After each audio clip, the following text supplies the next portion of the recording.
They're not going to see that. That's just your connection to the internet. Their connection is fine. Don't worry about what that's going on. Just talk. Okay.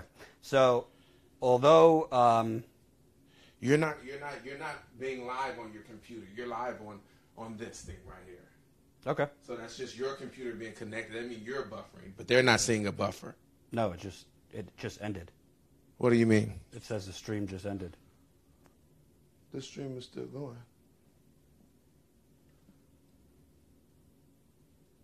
It's saying the stream ended. Oh, now it just started again.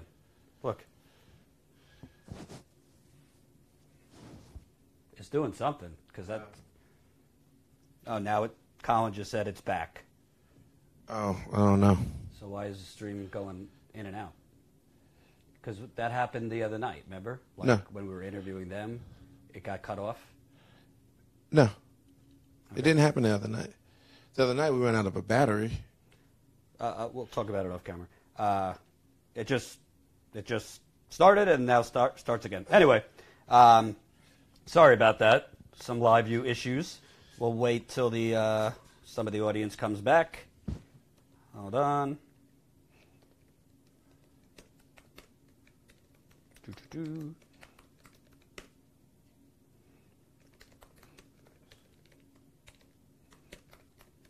Botham John, O'Shea, Terry.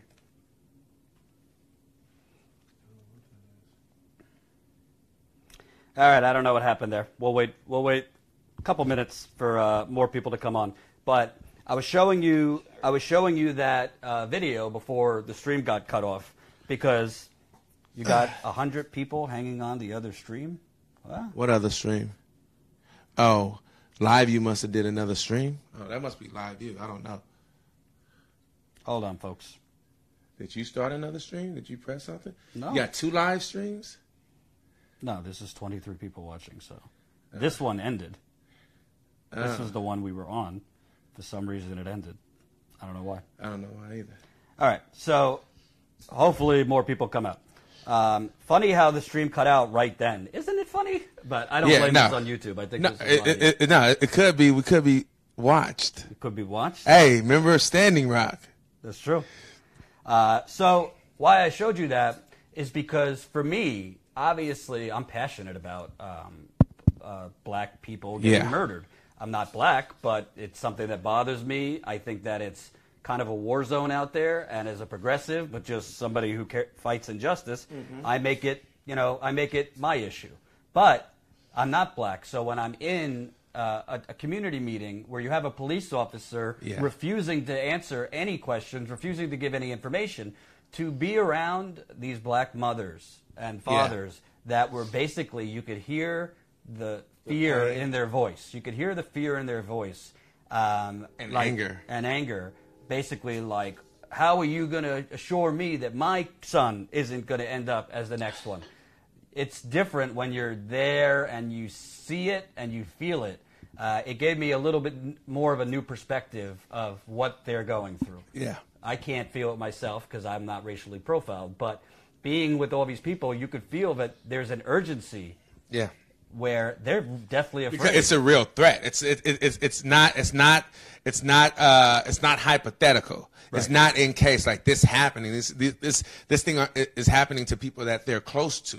This is a real threat. You know what I mean? And so it's not what if this could possibly happen. You know, people send their kids to school. You have black parents that send their kids to school and will be anxious the entire day until they see their kid walk through that door again at the end of the day. Right. And I think what this also showed you, I mean, police cover up things all the time, but being in this town hall or community meeting with this officer, the double standard and the selective protection of the police and the information about the police rather than the murdered black man is very telling. So, for example, they will not release the officer's name who shot O'Shea Terry dead. They claim there's been death threats against him. I don't believe that because we don't know his name and we don't know who it is. But they won't release that to protect the officer, yet for transparency purposes, the officer said, they released what they found in O'Shea Terry's car. So it's not important to be bullshit. It's not important to be transparent about who the police officer that did this, because it's important to be transparent when it can then justify why this black kid deserved to be killed. Right, exactly. So you want to be transparent about the drugs you found in the car, which have absolutely no bearing on what happened. Anything. But you can't be transparent about the officer's identity, the officer that we pay for. If you're in Texas watching or anywhere else, with our taxes, can't be transparent about that. So if that doesn't, that's kind of how the mafia works. You know what I mean? Like, you basically, you don't want any information about who's kind of in the circle. Yeah. You don't want any information about where they were that night, what the details are, and you cover it up. You buy off the accountants, you buy off the lawyers, you buy off the politicians. This is kind of how mafias work, by the exact definition. So in the O'Shea Terry example, this officer, not only should we know his name, that person should be in jail awaiting trial for murder. Because based on the actual words in their own protocol, in their own training book, they cannot shoot inside a moving vehicle unless there's a deadly force being used against him. I do not think a moving vehicle is deadly force. O'Shea Terry nor Terrence Harmon were shooting at the officer or doing anything at the officer other than driving away. Now, right-wing trolls say, well, they shouldn't have drove away. They're disobeying an officer.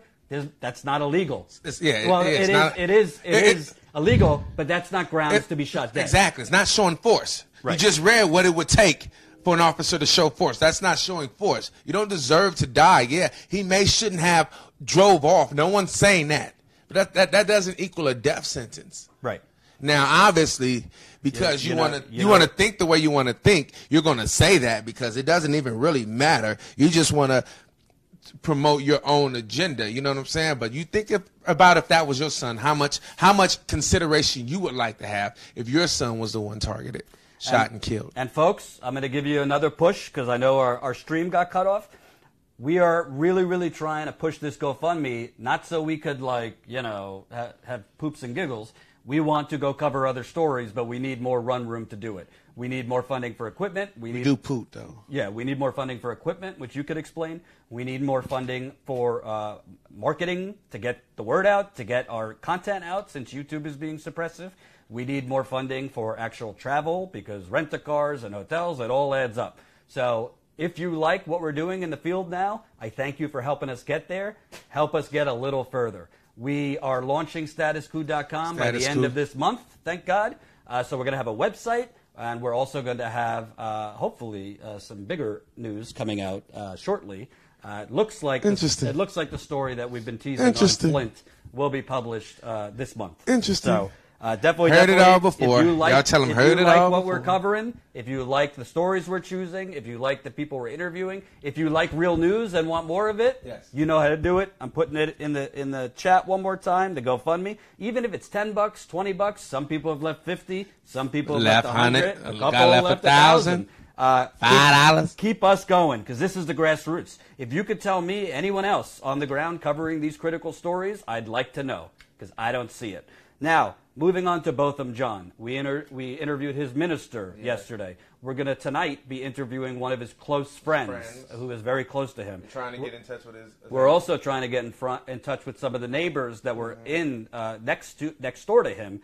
We're about to camp out at his apartment. Yeah. A little behind the scenes of reporting. It ain't easy trying to find contacts for these people sometimes. And a lot of times people don't right away respond to you. I can't tell you how many times when I'm in the field, I'm reaching out to a gazillion people, they don't respond, and then a week later when I'm home, hey, sorry, I didn't see this. Do you still want to do the interview? I would have, a week ago. So anyway, we're trying to talk to neighbors of his, friends of his, and we're also trying to look into Amber Geiger, the police officer that killed him. As we know, a lot of times you have people that don't know these people that then want to assess their character. And it's always great to have people that actually know these people that can tell you the true character of these people that's been gunned down for no fault of their own, but just being.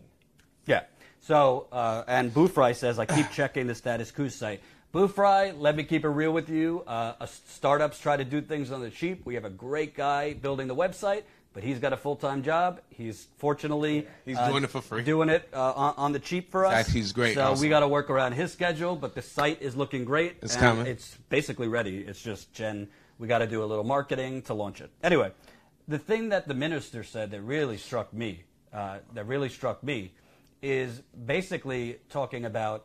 Can you imagine if your son or daughter was just randomly murdered? Like you were expecting to talk to them that night. Apparently, both of them's mother and him spoke every day. And you have literally no information a month later? None. We don't have her cell phone records. Yeah. We don't they have, just subpoenaed those. Like, we don't have the 911 call she made. Yeah. We don't have the toxicology report. Yes, I don't. But even they know. didn't even do a toxicology report. I read the article. They was like, they requested one on the 7th, which is a day after. It happened on the 6th, right? Mm-hmm. Which is the day after it happened. We're talking about alcohol. That shit leaves your system in the day. So if they requested on the 7th, they probably didn't even get it to the 9th or the 8th. Well, toxicology reports can take a while, but this is over a month. We don't even know if they did one. So no 911. No, I'm just talking about like if you have like alcohol, certain things in your system stay in for 30 days. Right. But alcohol and things like that don't. Right. We don't have. She scrubbed her social media, so we have no information on what her previous social media posts, aside from a few on Pinterest. And why would you do that? Right. So when you are allowed to go home and scrub your social media for days, when we haven't heard the 911 call, by the way, if that 911 call actually gave her sympathy or made her look, we would know. We would know by now.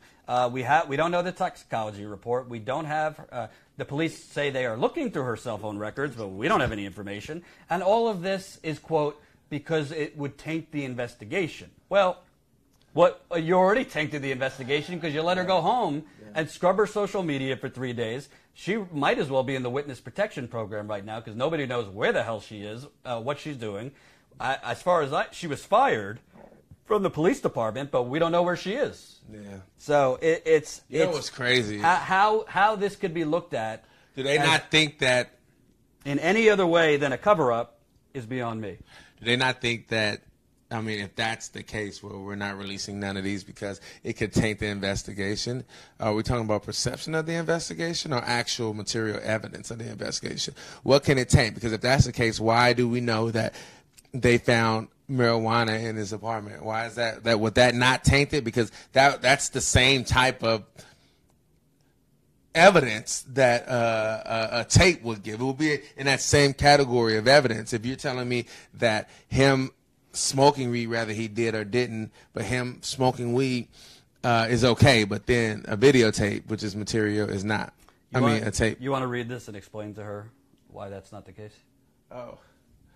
Please swipe chairs so that the left and right channels correspond with the opposition. That's funny. Oh, he don't like to hold the mic. We could change mics. No, but that's the thing. I don't even think changing chairs would do that. Yeah, well, because then if we change chairs, I'll be on their right side, you'll be on the right. So what she's saying is she can hear me from the right, but I'm sitting on the left. So if I was sitting on that side, when she heard me, she'll hear me from the same side that I'm sitting on. It makes sense. You just don't understand normal shit. I had my headphones on backwards. Okay. LOL. Well, that's okay. You had headphones on, even if you had them on the right way. You could have just switched them over. But Stop playing games. As Ty was explaining in the beginning, we got a new program that should help with that. Should help mix it. Well, I think the mixer that we talked about at the courthouse will help it. Right. The portable mixer. Which we need more funds for. Yeah. Correct. So we need the GoFundMe. Or you can just give me some your own money. Let's not get into how much money you owe me. Anyway, so the thing that really strikes me about both of them is you essentially have a man, as far as we know, murdered by a stranger. It's been over a month. There's no information. You have the Dallas. You know what we can do? I'm sorry. I know what we can do to just so they won't have to hear from both sides. You keep talking. I'm gonna just change up something. You have no information coming out, and then you have the Dallas PD that literally they say they passed off the case to the Texas Rangers so they wouldn't be investigating themselves, but the Texas Rangers literally declared it manslaughter, and we have no information. How did they come to the conclusion it was manslaughter? They haven't released any of the investigation's findings. They haven't released any of the information. So how did the Texas Rangers come to the conclusion this was manslaughter? It makes no sense. To me, it strikes of, well, Dallas PD didn't want to charge her with manslaughter because there would be mass outrage about the Dallas PD investigating its own. So they just delegated it to Texas Rangers to charge her with manslaughter. But I have no idea, how can you come to the conclusion of manslaughter if there has been no information provided? Maybe they have information that makes it manslaughter, but we don't. So is the John family supposed to say, oh, it's manslaughter with no information? Usually the police give the family something. Something. There's been nothing. And also, the minister spoke with us about who he was, which I think is important. We got to put a face to these killings. I mean, with Trayvon and Michael Brown, there was such media attention that most of it was trying to slime them. And that's why the first question I asked to the minister, can you tell me who this man was? This was a church-going guy. He just moved here a few years ago from St. Lucia. He was working at a financial auditing firm and doing well. He taught Bible class Wednesday nights. He was a song leader on Sundays. This is a good guy. I mean, even if he was a bad guy, he didn't deserve what happened to him, but he was a good guy. And the other thing is, ministers aren't going to go as far as we go, as far as saying, yeah, it's a cover-up. But I think he basically said, like, well, He said, you cannot convince me. I remember him saying something like, you cannot convince me that both of them, like, left the door open or something like that. Right. Yeah. So what I think, the more we're here, and we've only been here a few days, but between the Botham case and the O'Shea Terry case, this is not just Trump's president, so the police could do whatever they want. Yeah. This has been going on for decades. And this is why there is such a push for community policing boards with subpoena power. Because right now there are community boards that can not oversee the police, but can do a little bit as far as governing police murdering black men and this and that, but it doesn't really have a lot of teeth to it because they don't have subpoena power, and they don't it's basically just a board that can give their recommendations. New audio is blowing my mind. The new audio is blowing your mind? Fantastic. So I think the bottom line, coming to you in full monophonic sound. I don't know what any of this means. Because I changed it so now they can hear you on both mics. Okay. So what's really astounding down here is you basically have two black men, different murdered within 4 or 5 days of each other, and literally there is no information about either that has been provided. And you cannot as a police department say you're having an investigation or you're doing an investigation when, in the case of the Dallas PD, you basically toss it off to the Texas Rangers to give you cover so the Texas Rangers could call it manslaughter. Well, how did the Texas Rangers come to that conclusion? Nobody knows any information. You should have looked through her cell phone records by now and come to a conclusion. Who was she speaking with that day? You should have looked at her in and out times. Was she really working for 15 hours? You should have gone through her social media history by now. It's been over a month, so we have some information about that. And again, 911 calls, the police always say they can't release it because it would negatively impact the investigation. But right now, you got two black men dead for over a month, and both families have no answers. And you have the police department, both in Dallas, they're sending Renee Hall as a district attorney. She went out in an NBC softball interview and basically said, trust me. That's what she said, trust me. We're doing our due diligence. And in the Arlington police case, if you saw our video, which Ty did a great job editing, you literally have a deputy chief, a deputy something, come to speak with very, very afraid black citizens in Arlington. Some white people were there too, and basically say, I can't answer any of your questions. She even said to me, I basically asked a very simple question. What is the protocol for an officer if somebody is driving away? Is it to shoot out their tires? Is it to call backup? And she literally said there were cameras on her. Her answer was, I don't want to be misquoted, so you could do an open records request. Obviously, you don't understand the concept of being misquoted, because misquoted means you say something and then I repeat it, saying it's verbatim and it's not. But if you say something and it's on video, you're quoting. Now, if you want to misquote something, you don't need to quote. I don't think anyone's has any unrealistic expectations of you to quote some training procedure verbatim, but you have a general, you've been doing this for years. You're a deputy chief. I mean, you've been assigned for whatever reason, as a chief, you're telling me that you don't have a general overview of what we normally do in this type of situation? Circumstantial. Hold on for a second. Okay. Circumstantial protocol. Is that what you're telling me? Obviously not. We all know that she knows that cop was not supposed to do that.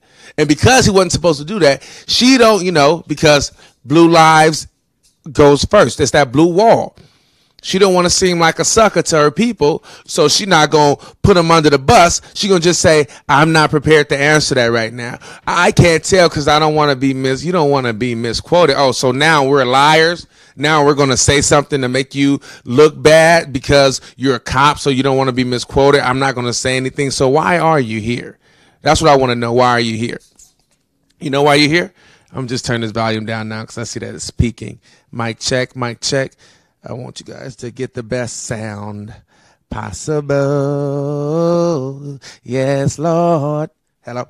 So, but yeah, if you don't want to be misquoted, that's one thing. But how I felt and what I saw, it's a tactic. It's a tactic not to answer the questions that the people want to know. First of all, we all understand decorum. It was a tactic in the first place to even bring that deputy chief there, a lady that's not even part of the investigation. So every time someone asked a question about the investigation, she said, I can't answer this because I'm not a part of the investigation. They intentionally brought that lady there so she would not be accused of lying, but she can say, I don't know because I'm not a part of that investigation out the gate and not be accused of lying because she really wasn't. They sent her there on purpose to get a ranking officer there to answer questions about an investigation that she has no knowledge of because she's not a part of the investigation. Therefore, she's not lying and she's not disclosing any information that they don't want to give. It was all a tactic. And when you do something like that to people, it frustrates them. It pisses them off. It encourages the spirit of distrust from the community to the police to the police force. You know what I mean? And it makes you want to say F them. F them and F everything they're about. It lets you know that there are no good police officers, period. Because they condone it. If they're not doing it, they're condoning it. You know what I'm saying? They're turning they're turning the eye. You know what I'm saying? And if you're turning the eye, you're as bad as the ones that's doing it. You know? You're doing exactly what you claim that gangs on the street do. They don't want to tell on nobody. They have this code of silence, so we can't help our investigation. Guess what? Police officers don't tell on police officers also. They're a gang also. And they don't want to tell on their friends because they have that blue wall. And so, in turn, they messes up the investigation. And in turn, you're going to have your partner investigate. Tell me this. If you have somebody, if y'all get me and something happened, let's say I rob somebody or whatever, I get claimed for stealing money or something like that. And now they want to do an investigation. Everyone that watches this channel say, hey, y'all need to investigate Ty. And then Jordan say, okay, I'm going to investigate him. I'm going to go and investigate Ty to see what he's done. Are you going to be skeptical of that? Are you not going to think, damn, they have a relationship, they're friends, he probably give him a little like, hey, I know you did, I got you covered, but look, you just got to be careful. Well, you don't think he'll give me the benefit of the doubt because our relationship? Wouldn't you want someone that don't know me, that has no ties to me, to then investigate me? They have the internal investigations, which are the department inside the police department. They're all friends drinking together, investigating their friends. Do you really think they're going to turn on them?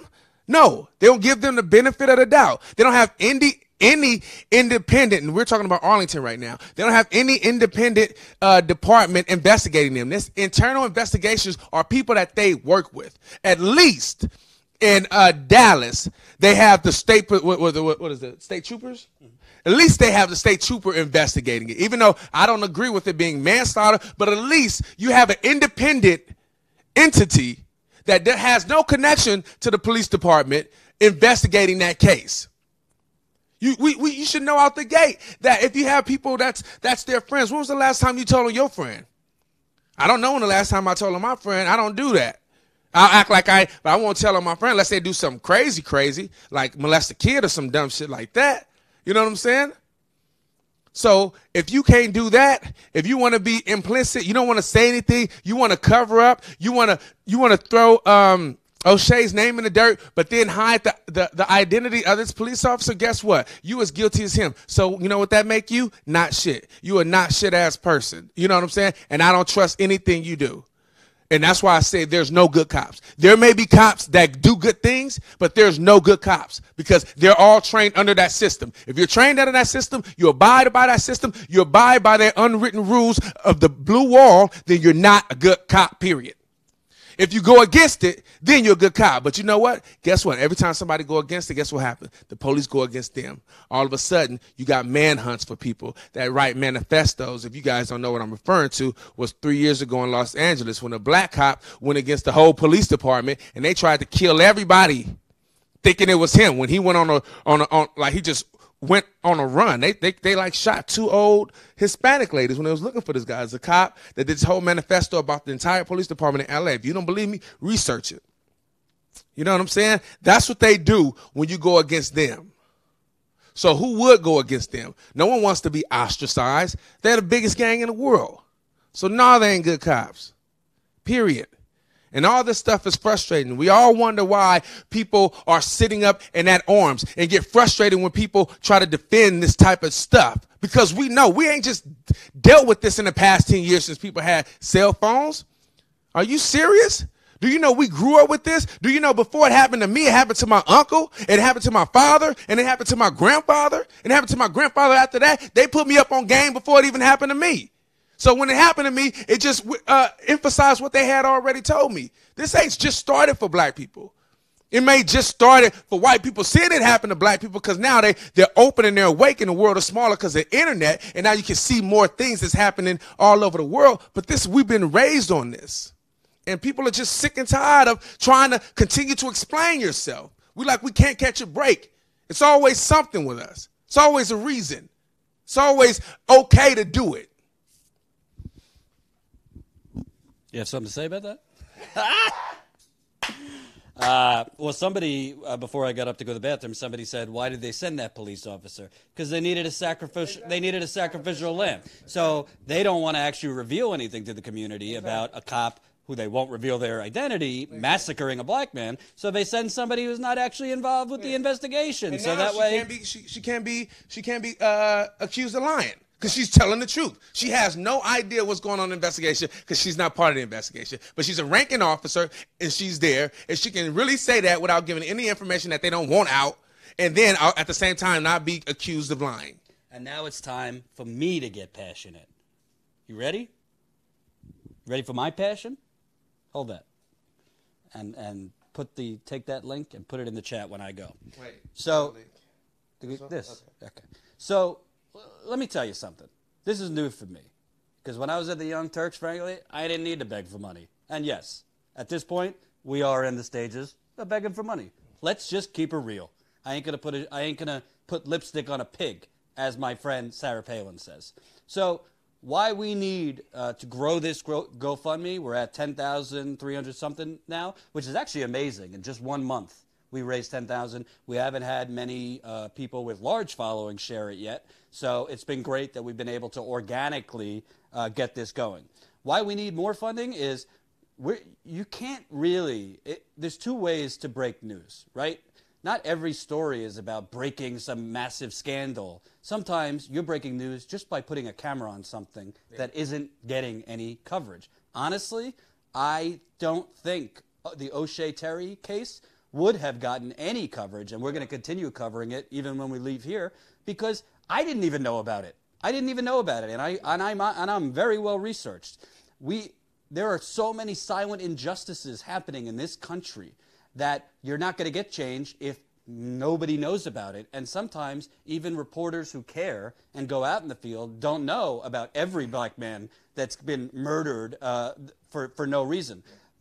Sometimes we have no idea that this city has a water contamination problem. This city has a fracking problem. So you need more than 2 or 3 days to really dig into stories. But unfortunately, the funding we have now, that's all we got. We can't afford a down day right now for research where we don't do interviews. You got X amount of funding to go into these places like Dallas, and you really want to hit interview. I'd love some time to just relax and research and try to uncover things. Put in some freedom of information requests, which unfortunately, due to the freedom of information request system, those cost money too.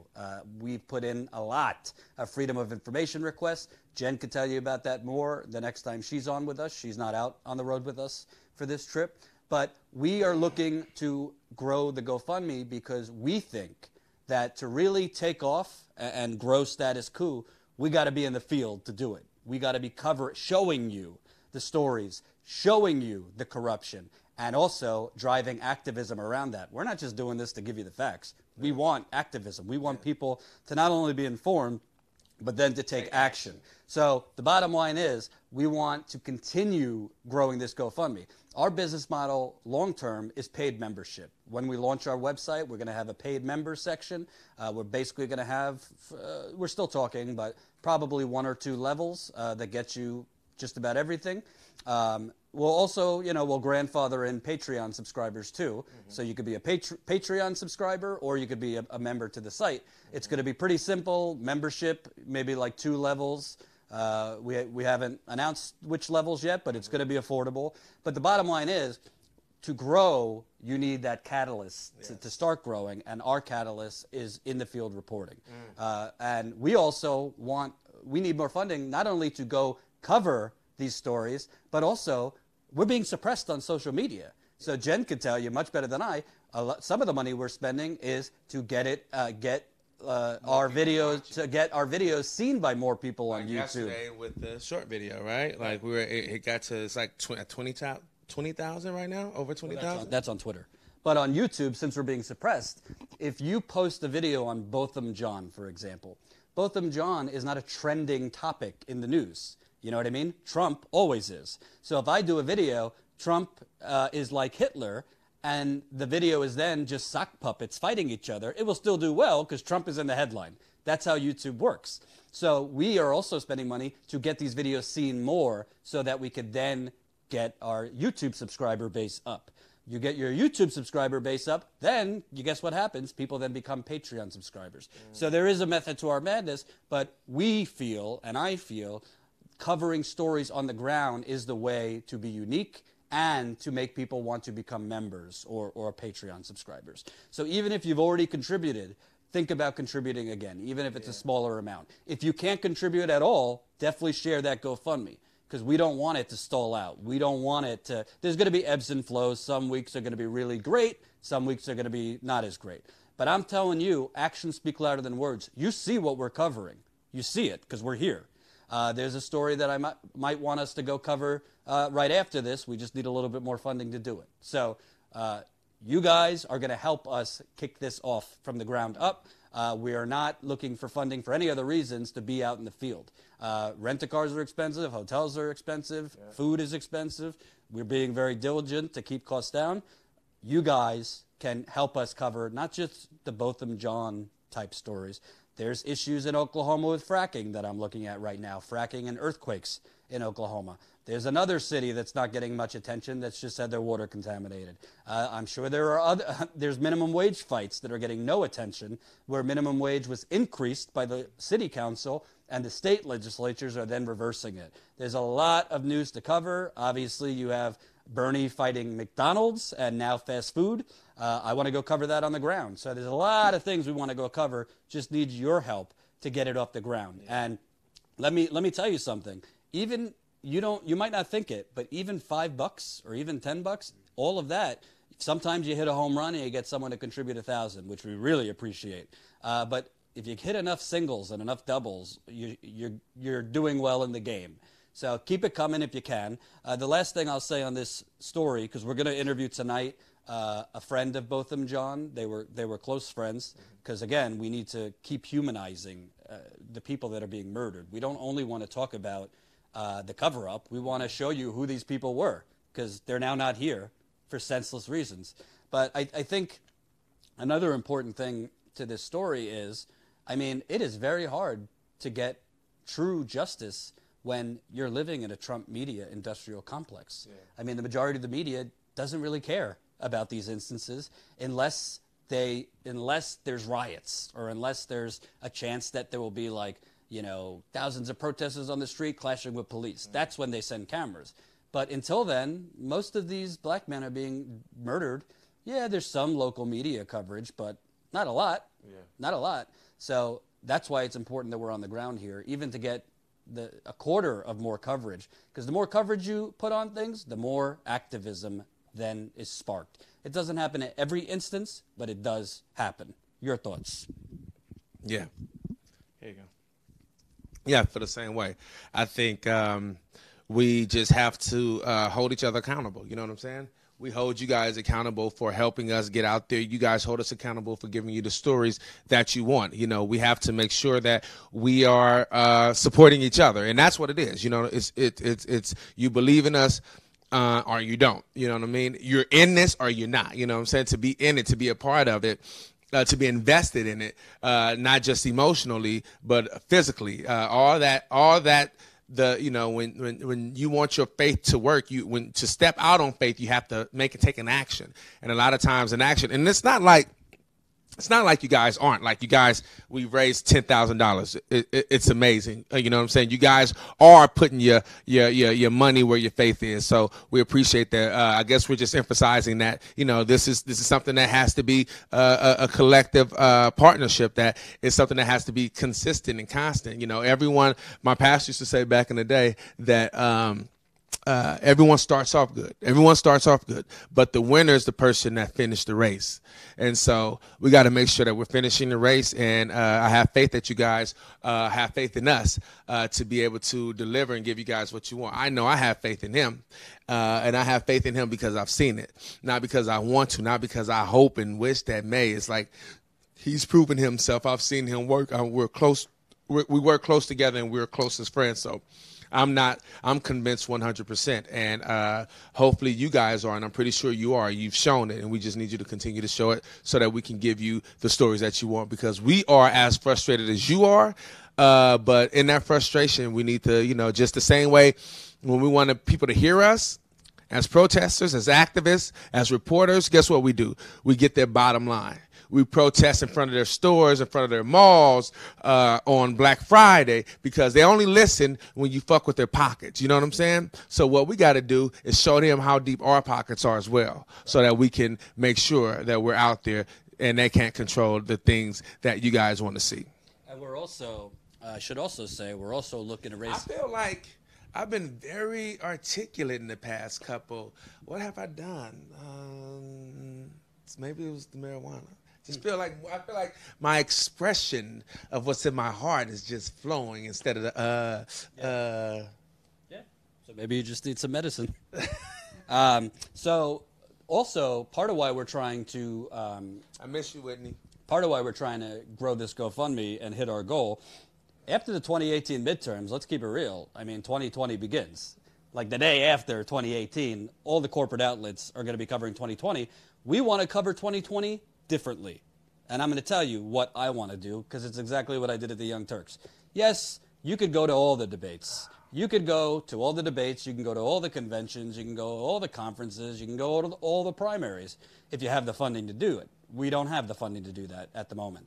But more importantly, what I tried to do when I was at the Young Turks, and this was before you came on, so I had a different cameraman, I tried to go to where these primaries are, and instead of covering the horse race, instead of covering, who's up, who's down, who's going to win, the food fight between the campaigns, and all the bullshit that honestly doesn't matter, I actually focused on local issues, because local issues are what people are voting on in these primaries.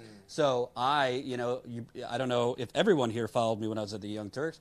During the Indiana primary, I actually went for 2 days. We went for 2 days, and we interviewed a woman named Becky Rowe.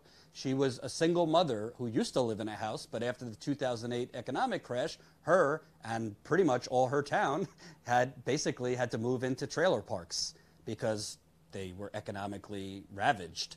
Elkhart, Indiana is the RV capital of the world. So they basically build RVs. So when the 2008 crash happened and oil prices were so volatile, that town went belly up. So I went and I interviewed this single mother who used to have a house, who used to have the American dream, and now is living in a trailer park. I also showed you Elkhart and what happens to communities like this when the neoliberals and the extreme lunatic conservatives basically gamble with your money. So I focused on that rather than the food fight and who's up, who's down, and who's going to win the primary. In Oregon, during the Oregon primary, I went to cover the outdoor houseless villages. We don't call it homeless. I used to call it homeless. Call it houseless because home is where the heart is, so you don't want to say they have no heart. But they were literally in Portland, which is one of the most gentrified cities in America. There's people working full-time, living in tents outside because they working full-time can't afford to live. So I went to go cover that. There's many other examples where we went and we focused on local issues that do not see the light of day and connected that to the election that's happening in 5 days or a week. That's what we want to do for 2020.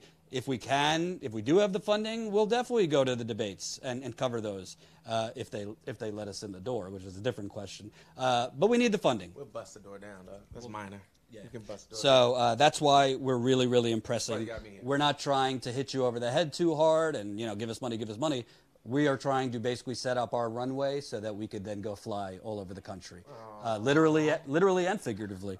So Ty needs a damn massage, Chris in Dallas said. He does. I've offered it to him, but he doesn't want it. Zachary says you're probably correct. I can't state anything with certainty, and I don't know what we should do.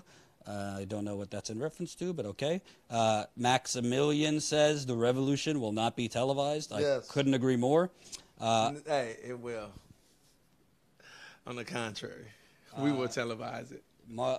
Hold on, let's see. Trying to read your comments. Also, if you have questions about our reporting, feel free to drop it in. Again, if you don't want to GoFundMe, you could leave funds in the super chat for us. And we're interviewing tonight around 7:30 Eastern time. So come back to the channel around 7:30 Eastern time. We're going to be interviewing one of Botham's closest friends at a local church here. She could tell you more about who he was and also talk about the grave injustice that's one of her best friends. Still have no idea what happened to him over a month later. Yeah. We're also might just go knock on doors at the apartment complex that he lived in and try to talk to neighbors. It's been difficult to try and get in touch with some of them, so we might just go. Ty, get a massage, somebody said. We're not using GoFundMe money for that, but you should go get a massage. I need a massage too. I'm hella aching. I just had back surgery. I'll wait till I get home. One of my friends, that's a woman to help me massage. Yeah. Rabbi Repository says great title. I agree. Like literally, the corporate media is sitting there talking about the Kanye West circus. Oh yeah. Oh, and as a reminder, if you're coming to this late, $100 in the GoFundMe, you get a Status Quo hat, 200 or shirt. 127, you get a hat and a shirt, and 200, you get what? You get the cover. What's the name of your book anyway? Corporate Con Job. Corporate Con Job. If you look at the cover, it's an animated picture of Jordan with a mic. I think it's fly, and a lot of people loved it. So we're going to put that on T-shirts also for 200. Chris in Dallas says, if you guys are still in Dallas, drive down to Irvay Street and just look how Trump is making America great again. I don't know if that's for real or not, but if we pass it, great. I think Irving Street is probably where all the homeless people are. Oh, yeah. And by the way, talk to them about yesterday. We went to see where JFK was killed. Yeah, we did. What were your thoughts? And look, hey, this is what happens when you get in that spirit. Like, there's a spirit here about that whole thing. You got people that's been like there for 20 years, right? We got this thing. But anyway, the spirit got into us. And I think right after we went and watched this like hour and a half long documentary called The Smoking Gun. So it's interesting. It's interesting. So who do you think did it? Huh? You feel very strongly. I felt strongly before I even got there. Like I read books. I think the CIA did it. You guys, if you have any questions, there's a book called The Devil's Chessboard. And it talks about that. It talks about a lot, but it literally talking about the deep state. Like there's a real deep state. I don't think that is being disputed. But this gives very good context. And it goes into JFK, but it talks about how we all know how we were involved in Nazis in the Nazi government before the war, during the war, you know what I'm saying, and what we did after the war to try to hide some of them. So it's a great book, but that book really gives you an idea about the CIA's involvement in JFK's assassination. Right. So as we wrap up, because we're going to go, I need to do a little more research on some things, and we're going to be doing an interview, I'd say around 7:30. Might not start right at 7:30, but with one of Botham's closest friends. We're also going to try and hit up the apartment complex and see if anyone will talk to us that was there. I've actually found the first arrest report. It actually know how they erased some of the address. On the report I found has his address and apartment number. So. Jordan, did you hear about the drunk guy in North Dakota that shut down ETP by hitting the emergency stop button? No, I didn't hear about that, but that sounds about right. There was a drunk guy who shut down ETP by hitting the emergency stop button. I didn't hear about that. And we will be live again later today. Definitely, if you haven't seen the videos and the interviews we've been doing here, they're all on the channel. So when we get off here, you could. We did get to interview Botham's attorney, but he's also the attorney for O'Shea Terry. So we didn't want to convolute the cases, and so we just kind of, when we interviewed him, kind of stayed with O'Shea Terry's case, which is the kid that Alan just dropped $243. What? So he's getting the shirt. He's getting the shirt. And the hat and the shirt. Right. So look, we got to make sure we do that. I'm gonna make sure I design it. You know what? Alan, just because we're at 10,600 right now. Oh, we're almost about to hit 11. I think we're gonna stay on a little longer because okay. Alan just gave me hope. Alan just re-energized. So we're at 10,600. Alan Nielsen. I thought it was S-O-N. So we're at $10,600, 184 people. 184 people. So just as important as it is to get to 11,000, we want to get to 200. We're going to take this in baby steps. So 200 people and 11,000 would be great. If you haven't contributed yet, we're staying on. So let's freestyle here. What do we want to talk about? You know what I want to talk about? What? You want to know what I want to talk about? Let's talk about... well, let's talk about this. Since, I mean, we ain't got nothing to talk about. We can talk about how ridiculous Kanye being at the... you know what? Wait. We're going to talk to you, but if you have questions... absolutely. Questions you know what? Or anything, you know what we should do? I'm looking at the live chat. You know what we should do? Hey, and also, what I'm going to do right now, I'm going to go live on Jordan Cheriton's Instagram. Look. Ooh. I'm going to go live right now on Jordan Cheriton's Instagram. And I don't know if you guys know this or not, but on Instagram, if you go to Jordan Cheriton Reports on Instagram, you can actually request, if you want to ask us a question live on Instagram, you can actually request to chime in with us and then ask us a live question on Jordan. If you go to Instagram and you go to Jordan Cheriton Reports, let me see. Delete draft. The hell? The fuck? All right. Instagram is a trip. Let me see. Okay. So live. Jordan, are you friends with Kyle Kalinske and David Pakman? I know Kyle. I don't know if we're friends. We're not like enemies, but I don't know. I don't know if we're friends. I like Kyle. David Pakman, no. I've never spoken with David Pakman, and I don't like what the nonsense he was spewing about Jimmy. So I think I'm friends with Kyle. David. Kyle seems cool. David, don't know him. Why wouldn't you be friends with Kyle? So look, y'all, if you guys go on Jordan Cheriton Reports on Instagram, you can actually request to talk to us. If you want to ask us a question live, you can do that as well since we're going to be on here. Jordan, go on Chapo. I would love to go on Chapo. You have to hit show. People can't see that. I think it's right here. Dicks. Oh.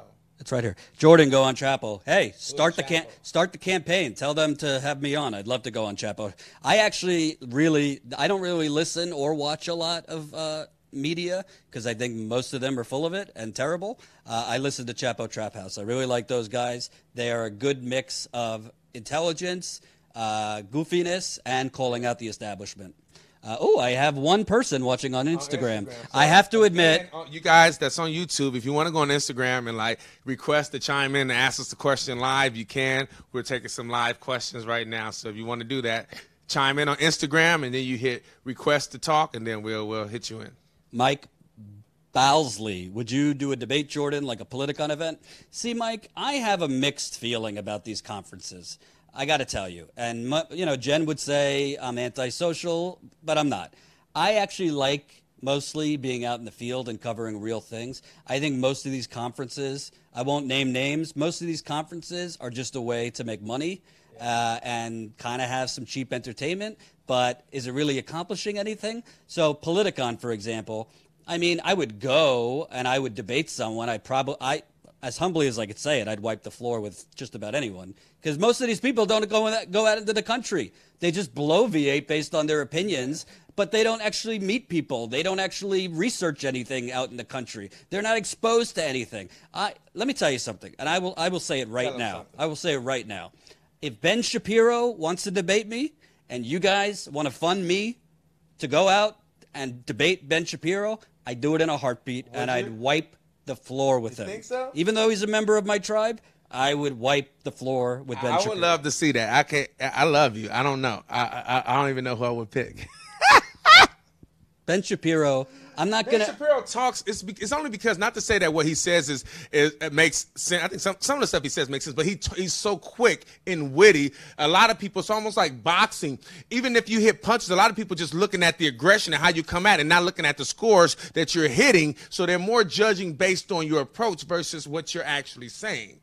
I'll leave it at this. I've seen some people. If anybody on Instagram, y'all on Facebook, just let you, or YouTube, come on Instagram if you want to chat with us, request to chat with us, and we'll chime you in. I'll tell you that. I'll leave it at this. I've seen some people debate Ben Shapiro that should have wiped the floor with him, and Ben Shapiro ended up wiping the floor with them. It's going off the rails. I don't think I think Ben Shapiro has fake intellectualism. Most of his arguments come right out of Ronald Reagan's asshole, and I would wipe the floor with him. So if you guys want to first, there's two steps. If you want to fund us to go to Politicon, I wouldn't go otherwise because I don't really want to go to Politicon. I think these conferences are mostly so people can make money. Look. This is it's a recording of the scanner on YouTube. No, we haven't. Have you seen it? I haven't heard it. Jordan, have you heard the police scanner on Botham Jean? It's on YouTube. I think I did see that. I've seen it. Yeah. Oh, nothing on there, and I was curious because you haven't brought it up. I listened to it a while ago. I'd have to listen to it again. But no, basically, like I'm not knocking like the People's Summit, for example, and I'm not knocking Politicon or any of these things.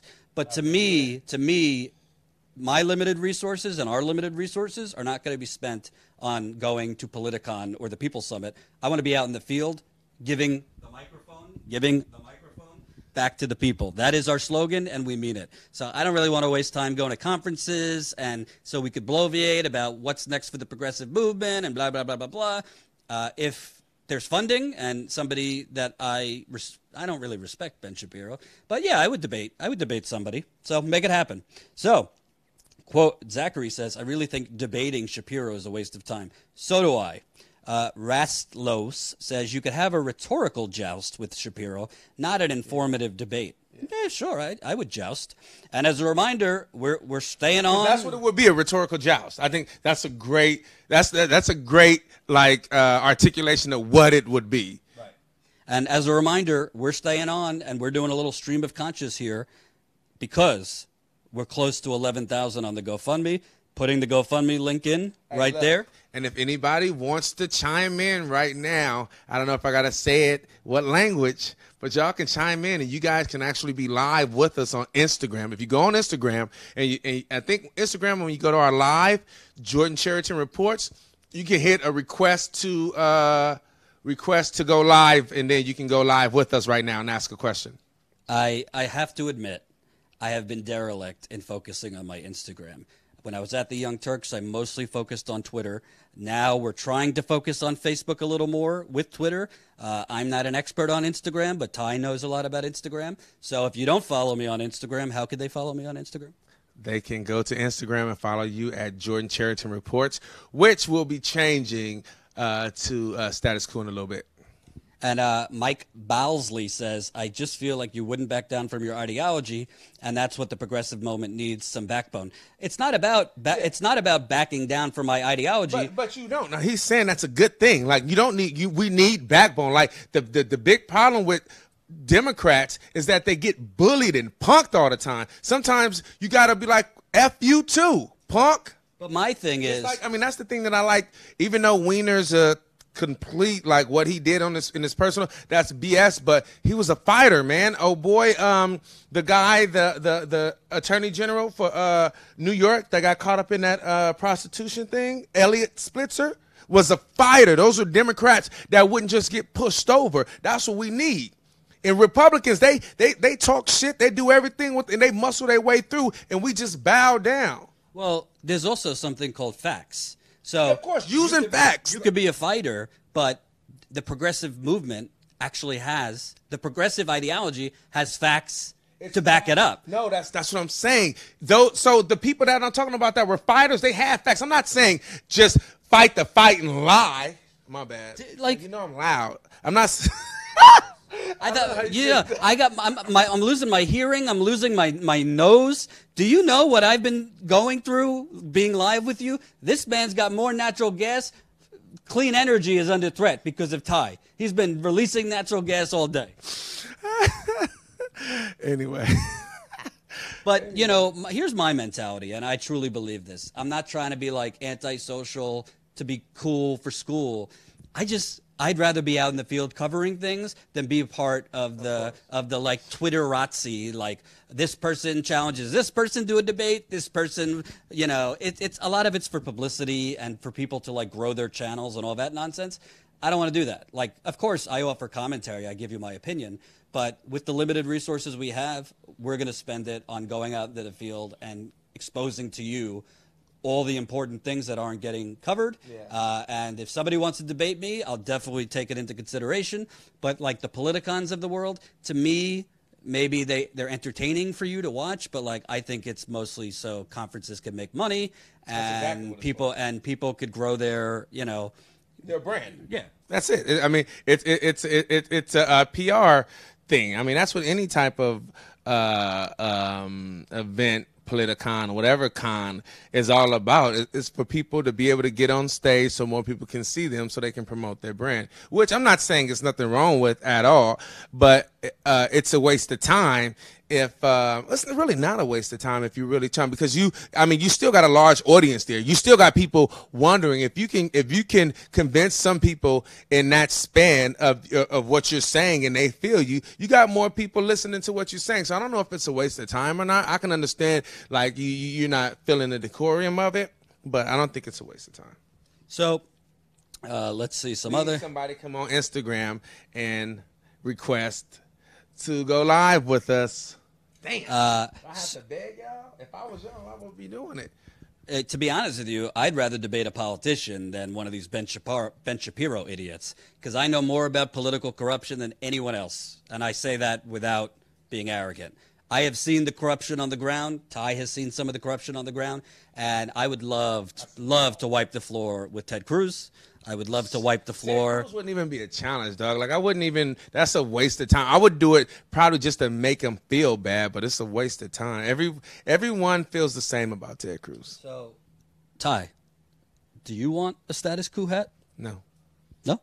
Mm-mm. So we're fundraising here to try and get people to. I want a status quo hat that's a snapback that look better on my head. Yeah, we said we'd order one for you. Okay. Yeah, well, absolutely, if you get it right. Right. So we're adding the hats we ordered have colors on them. This one doesn't have colors. So that people could get. We're also doing the shirts. I don't do Instagram. Hey, natural progressive, do Instagram, player. It's okay. You can do Instagram. So somebody doing it. I have Lavender Avocado is on Instagram. You should be able to chime in and request to talk to us. Too bad the frat boy is in the court. Look, wannabe shred 666. You can chime in and talk to us. Kim K Meme 76. Go ahead. I want to read some. We also have viewers watching on Twitter. Yeah. Lanny says, A man in his home. Let that resonate with you. Both of them, John, was killed in his own home by an off-duty police officer. I think that needs to sink in. That's why we're here. Think about it. If someone broke in your home and killed you, they're going to jail. Unless they're a police officer. Right. So, you know what? There's one thing I wanted to know, too. I forgot to. Aren't police officers required after duty to take their entire uniform off and go home in regular civilian clothes once they off duty? I think that's an actual requirement. I think that's why they have lockers and stuff like that, because they have to go to work and from work in regular clothes. I don't know. Look that up, but I don't think I'm mistaken by that. And she had on her clothes and she was off duty. That's a violation of their protocol. Am I loud still? I don't know what to tell you. Jeez. Ty's loud. He's burping. Zook Noodle, chime in on Instagram to say what's up to us. El Guapo 171, request to talk, please. Michael Cooper says being black while at home, can't have that. Man, I'm telling you, it's rough out here, Mike. But think about it. This is also a preview for the rest of the country. Like I've always said about Flint, why we cover it so much, is if you allow the government to get away with poisoning its own citizens and having no accountability, they're going to do the same thing in other communities because they know there will be no accountability. Well, if you allow police to get off or get, a slap on the wrist by going to the wrong apartment and murdering someone they don't even know, then police are going to feel like, what if a cop gets off, what if a cop is going through a divorce? What if a cop is at a bar and really stressed out and drinking up a storm and then goes home and somebody pisses him off or her off? If you don't have accountability, if it gives police or government officials license, well, I'll try to be good, but if I end up killing someone or poisoning someone, they're not going to do anything to me because I have the protective shield. That's the United Corporations of America. So that's why we're covering this, and that's why we're trying to hold these corrupt people accountable. Yeah. I want somebody to chime in on Instagram, but I think you're right. I really do want that so you can see how it works. I was trying to show you. Can someone go on Instagram and request to talk with us? Do you think we can get to 11,000 by the end of today? Absolutely. Status quo. Yep. And Jen, who's not with us. Someone that's on Instagram. Hey, Zunk Noodle. No, here in Florida, cops do need. Hey, Zunk Noodle, request to talk to us, dog. On Instagram. I hear you. Florida cops do not need to take their uniforms before they need to go home. Oh, they don't. Okay, so maybe that's not. I just thought that was a thing. That wasn't something that I was saying as fact. I was wondering. I thought that because I do know they have lockers, and I do know when they go to duty, they get dressed in the department. So because I know she was off duty. Okay, so if that's not the case, that's in Florida though. Different states got different laws, so I'm not sure. So there's been a few questions about the Georgia voting purge. Let's just call it what it is. The Secretary of State of Georgia, a white Republican who is now running for governor, purged, I believe, thousands of people, it might be more than that, off the voter rolls last year as he was gearing up to run for governor. They were mostly black. He's running against a black female, Stacey Abrams, who would be the first black governor in Georgia history. Why is he not being called to drop out of the race? He is the Secretary of State. The purges of mostly black people happened under him. I can assure you he was setting up his run for governor in 2017 when he purged these black people. It is as clear as day. If the Secretary of State is purging thousands of black people off the voting rules in the buildup to his run for governor, that person has to drop out of the race. Yeah. Because that person essentially committed election fraud in order to become the governor. I've seen very little coverage of it. I haven't had time to look into it myself because I'm here covering this. But yeah, thousands of people, from what I know, mostly black, were purged in Georgia by the Secretary of State, who is the Republican nominee for governor. If that is not clear voter suppression, election fraud, and it's criminal. It's criminal to do that with the motive he has. I don't know what is. So, yeah. Why are you laughing? That's a serious topic. Oh, no, I'm not laughing at you. I'm laughing at the comments. What's What's the comment? Nothing. I can't tell what I'm laughing about. All right. We're going to... Hey, so, yeah, I think you're absolutely right. Thank you for that powerful commentary. So we're going to stay on for a couple more minutes. If you got questions, comments, concerns, like I said, we're almost at 11,000. So if you have it, Guapo on Instagram, dog. Go ahead. If you have on Instagram, I can't talk with you talking over me. So if you got a couple bucks under your pillow, we're almost at 11,000. So who's going to be the lucky one to get us there? We're also almost at 200 overall donors. So we definitely thank you, and keep it coming if you can. I will end with why we do this. I think today is a perfect example of why we do this. Ending right now, or are we still? No. Wait. I think today is a perfect juxtaposition of why we're doing this. Go ahead. You have the corporate media. Are they doing it now? Literally spending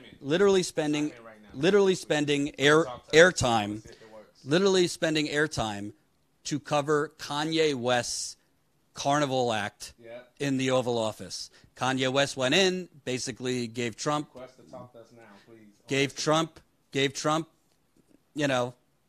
bowed down to Emperor Trump, and literally that's what they're covering now, that circus show, rather than two black men murdered within days of each other and a cover-up in both cases in Dallas. Rather than a report that just came out that in the next 12 years, if there is not radical emergency reduction in greenhouse gases, that there's going to be irreversible drought, famine, and storms, meaning climate change, meaning we're all fucked in 12 years. They're not covering any of that. So that's why we're doing it.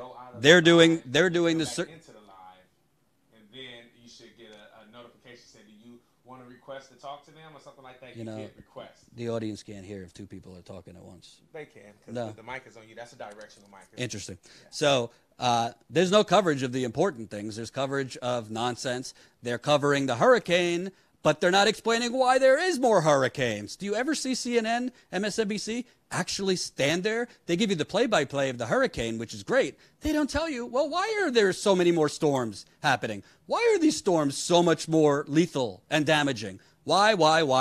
Can you tell me why on Instagram? Can you tell me why on YouTube? Can you tell me why on Periscope? Hell no. They don't want to.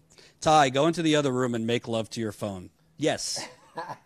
Hey, Chris in Dallas. Oh, you in Dallas, dog? Good. Where you at? I'm trying to get y'all to be more involved, and I'm on Instagram live on Jordan Cheriton Report, so you guys can chime in and ask us some questions live, so everybody can see it. Pimping. So I'm not making love to my phone. I'm trying to make love to the audience. Please. We'll take that back. He's not making love to.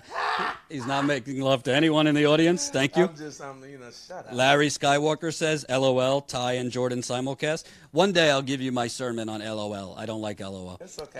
You ain't gotta like everything, dog. I like LOL. Read my soul. How can we stop greenhouse gases? It's time for solutions. We know how to stop greenhouse gases. Tell Jordan stop passing gas in here. Renewable energy, wind, solar. Stop the fracking immediately. We need to move to electrical cars very quickly, and we need to reduce all coal mine. Basically, get rid of coal mining altogether. Sorry, I know that would be devastating for certain industries, but the government needs to do what's right for the planet, because there's not going to be any industries if we keep going the way we're going. So that's just some of them. Chris in Dallas, haha, Jordan, don't speak for all of us. I may enjoy the love. Well, Ty, Chris in Dallas, cool. I'm. That's what I am. I'm here for the people. I spread love everywhere, player. Read my soul. I'm tired of arguing about the same thing for 20 years. Well, I am not tired of covering the real stories. I'm just getting started, baby. I got more energy than you could know. So we're going to cover these things so that we can have dramatically different conversations. But you can't have different conversations if most people don't know what the hell's going on. And I can assure you, most people don't know what's going on.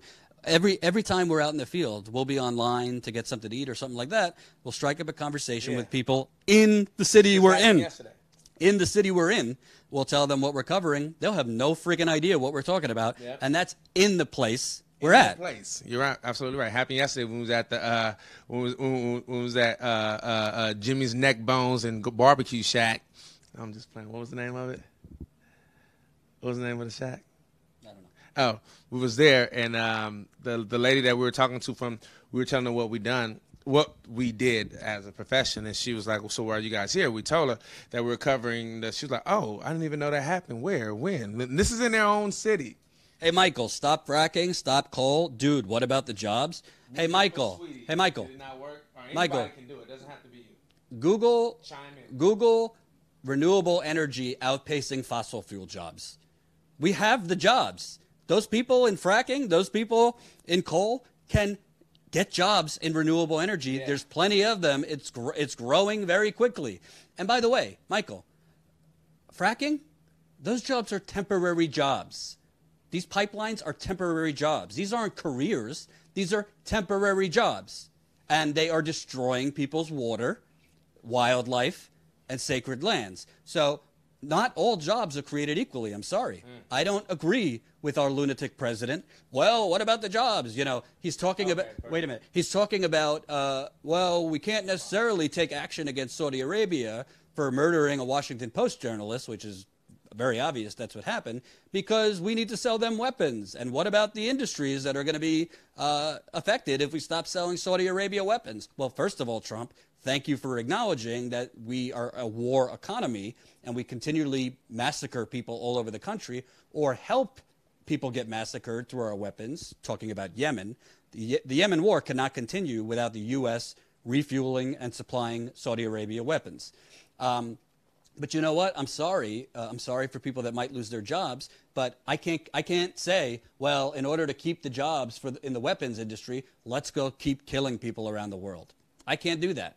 We need to create a different economy. As Bernie Sanders calls it, a moral economy. And we can't keep certain industries going that are either murdering people across the globe, I'm talking about the weapons industry, or destroying the planet, which is the fossil fuel industry. So that's my answer for what about the jobs, Michael. Thank you. Sometimes you can be so... Oh, Jen Dies is here. Hey, Jen, could you push the GoFundMe in the chat? Because I've been pushing it. We're at 10,600. We want to get to 11,000 by the end of today. And Ty made a decision to put out my corporate con job shirt for people who leave 200. So Michael Cooper... no, who was it? Alan Nielsen, while you weren't here, Jen, left $243. So now we're at 10,600, but we got to get to 11,000 by the end of the day. Anyone on Instagram want to chime in and chat with us live? Do it. I think they've answered. Jordan reports, I know. I'm just so eager. Jordan Cheriton reports. Yes. So Jen said, yes, sir. Wow. Titus, 30,000 tech jobs open in the U.S. last year alone. Not enough people with training in the field. Oh, Titus, I don't buy that for a second. Wait, I buy not enough people with training. I buy the tech jobs. Train more people. What? Yes. Jordan, sarcasm, but good speech. Oh, I thought you were serious. My apologies, Michael. Yeah, it's very simple. It's very simple. There are industries that, by the way, these fossil fuel companies, and Josh Fox has made the point, they don't care about human beings. They don't care about the planet. They care about money. But they can make just as much to, if not more, money through renewable energies. The only difference is they'd have to, in the short term, make a little less profits as we make the transition, but they don't care about long term. They care about short-term profits. So do the corporate media. They care about short-term profits through ratings. That's why they cover Kanye West and nonsense like that, because they don't care about the long-term health of the human being mind. They don't care if they're dumbing down the masses. They don't care if they're ignoring water contamination and poisoning. They don't care if they're ignoring fracking, creating earthquakes in Oklahoma. They don't care if more black men are being murdered. By the way, these black men are being murdered with impunity because it's normalized because there's no media attention on it. There's a couple articles out there about both of them, John. Do you see on-the-ground reporting about both of them, John? We're here. There's not.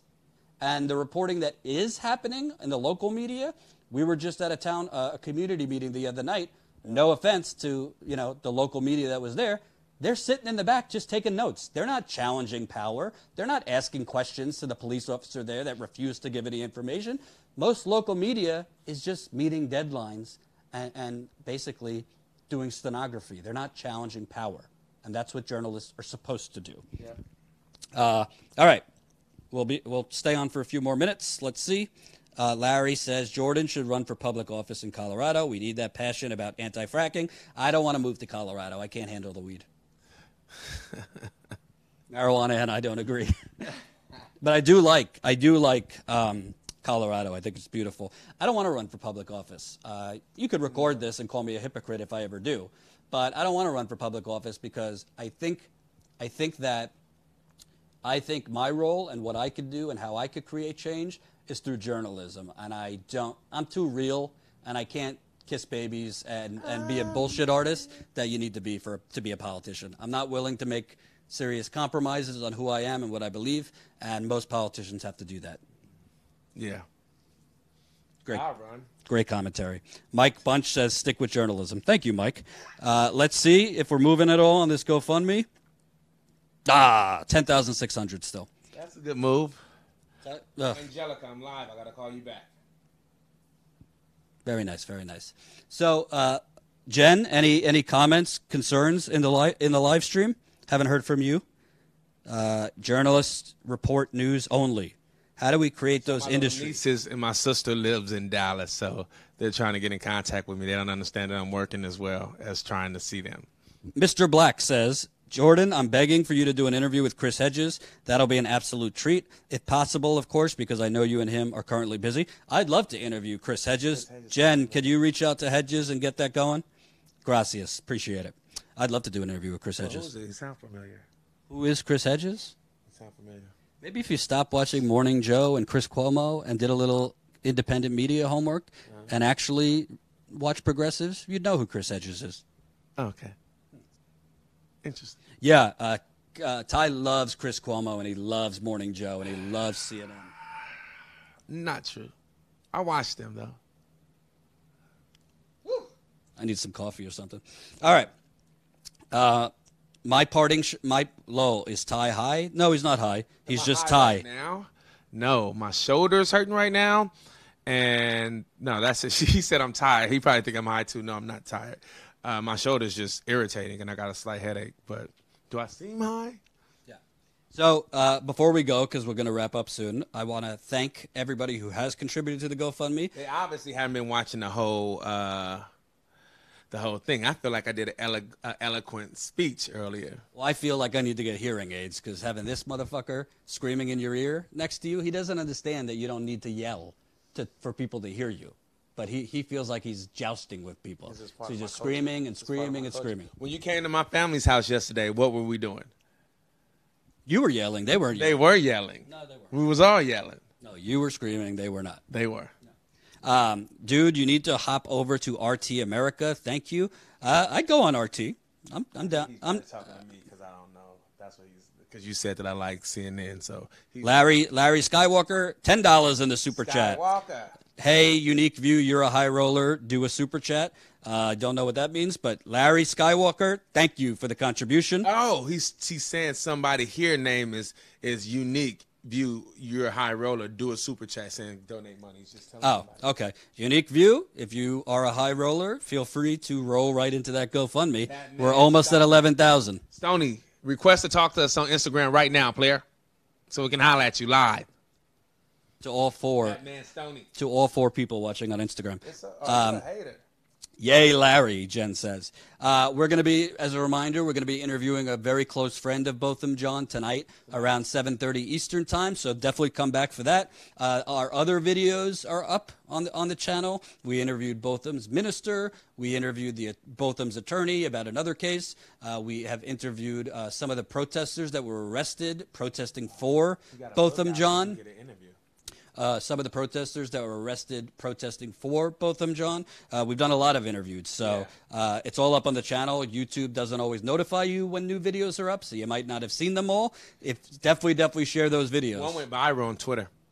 Yeah, one of the videos has got like, I think like 18,000. No, it's 18. Over 20. Oh, really? Over 20,000 views on Twitter. The other one I think has like 13 or 15,000 views on the Twitter. So, Psycho. He's a phenomenal journalist, though. He has been interviewed before. I love Chris Hedges, so I'd love to interview him. NOK, 20 bucks. No, that's 20 NOK. Oh, okay. Expats in Norway appreciate your work. So was that $2? Expats in Norway appreciate your work, Jordan. Thank you, brother. Read My Soul says, can you admit the one thing Kanye's saying that is good is we need to bring jobs here? Definitely not new clean energy and different jobs, but they have to be here. I could agree with that. I just think Trump's way of first of all, Trump's not actually bringing jobs here. That's nonsense. If you actually look at the amount of plants that have still closed down under Trump, it ain't getting any better under Donald Trump. It's bluster. It's bluster. You could talk about bringing jobs back here. He isn't doing it. We are moving to an automation economy with robots and joblessness. So Trump's not doing that, but I agree with the principle. And that's it. There's over 300 million open positions as of last year. We need education now, not more jobs. We aren't educated enough to do so. I don't agree with that at all. That's something important. That's something important. The spirit of what he's saying, though. Titus, like if you understand the spirit of what he's saying, instead of looking at it literally, what he's saying is we should be spending a lot more money on free education and things like that so people can do the jobs, because there's high-tech jobs that people aren't qualified for that they can be getting right now. Like the spirit of his thing, what he's saying is correct. But what I'm saying is that is a bullshit talking point that employers who don't want to hire people say. Well, we have open jobs. We just don't have the right people for them. We don't have people don't have training. True? No, that is a Republican talking point. That is a Republican talking point. This whole, we have the open jobs. We just don't have qualified employees. People that I have met have gotten the training. They've been told, well, there's open jobs. You just have to get the training for them. They've gone back to school or they've done job training programs. They still don't get hired.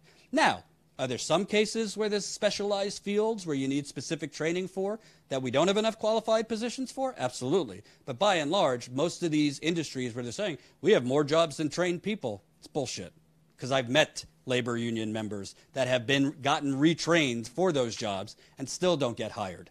After 2008, employers were given an excuse to do more with less.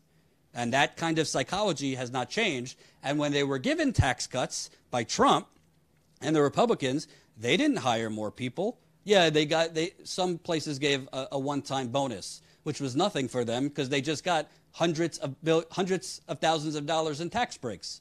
So that one-time bonus really was nothing. But the point is, those companies are paying back their shareholders with dividends and stock buybacks, not investing in more actual full-time livable jobs for people. That's what's happening in America. So that's the deal. Thank you, Keith. Says, good point. I need some water, and I need some time to book some other things, so we're going to wrap up.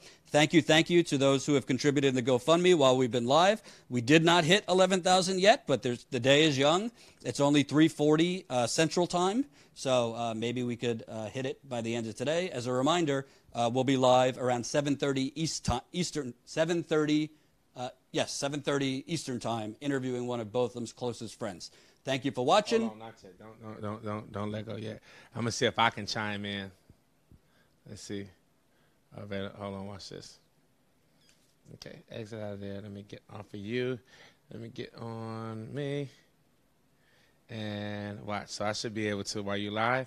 This is what I wanted everyone to do, but they just didn't feel necessary to appease me. So look. So see how I'm on right now? So look, it says request. Look, it says request to do it. So then I request, send a request in, and then it should come up here. So while I'm live, oh, Tommy's requested, and then you say go live, and then at the same time, what'll happen? You realize you're talking about something they can't actually see right now. No, they can see it. They're going to see it in a minute. I'm showing you so you can know how to do this too. Look. So now they'll be seeing this. See my phone and right there, and now we're both going live. And so we can go live with like. I see it. Very good. Thank you for watching. We'll see you in a few hours. We'll be live. Keep that GoFundMe moving. If you can't donate, share it. Sharing is caring too. Take care, guys. Peace.